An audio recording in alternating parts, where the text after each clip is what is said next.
This is Tim from YourSix Studios. Today in this video I'm going to show you how to change the alarm sound on your Android phone. So you can very easily do this if you go to the Google Play Store. If we go to search and type in Zedge, Z-E-D-G, and we get this application, it says Wallpaper and Ringtone Zedge. Install this. Now this does contain ads, so you're going to get a bunch of stupid pop-ups, but we can just cross out of those.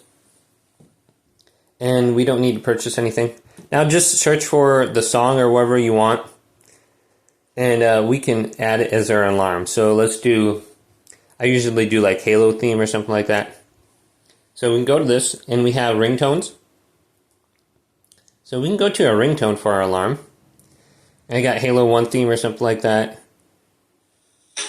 Okay, so I can hear that. So we can go to the download option right here, and we can go to set as alarm right here. We can just set it as our alarm. Just give it permission so we can do that, and it'll make changes for you. So just make sure it's set as your alarm now, and you should be good to go. And here's this ad, so I can just cross out of there.